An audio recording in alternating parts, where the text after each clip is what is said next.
തൃശൂർ രാഗം theatre നടത്തിപ്പുകാരനെയും ഡ്രൈവറെയും quotation സംഘം ആക്രമിച്ച സംഭവത്തിൽ ഗുരുതര ആരോപണം. തങ്ങളെ ആക്രമിച്ചതിന് പിന്നിൽ പ്രവാസി വ്യവസായിയായ റാഫേലാണെന്ന് രാഗം സുനിൽ ആരോപിച്ചു. കേസിൽ പ്രതികളെ സംഭവസ്ഥലത്തെത്തിച്ച് തെളിവെടുത്തു.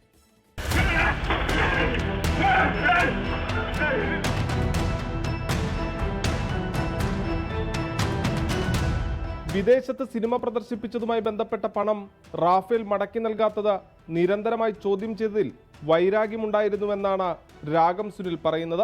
പണം തിരികെ നൽകാതിരിക്കുന്നതിന് വേണ്ടി ഗുണ്ടകളെ ഉപയോഗിച്ച് പലതവണ ഭീഷണിപ്പെടുത്തി. ഒടുവിൽ മുഖ്യമന്ത്രിക്ക് പരാതി നൽകുകയും ക്രൈംബ്രാഞ്ച് അന്വേഷണം ആരംഭിക്കുകയും ചെയ്തതോടെയാണ് തനിക്കു നേരെ കൊട്ടേഷൻ ആക്രമണം ഉണ്ടായതെന്നും സുനിൽ പറയുന്നു. ഈ 2-3 പ്രാവശ്യം ഭീഷണി വന്നപ്പോൾ ഒരു 1 ഇയർ മുന്നേ ഞാൻ ഈസ്റ്റ് പോലീസ് സ്റ്റേഷനിൽ പരാതി ഫയൽ ചെയ്തു.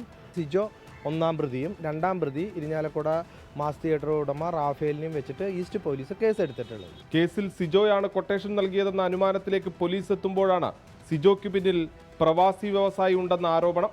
അതിനിടെ അറസ്റ്റിലായ പ്രതികളെ വിവിധയിടങ്ങളിലെത്തിച്ച് പോലീസ് തെളിവെടുത്തു.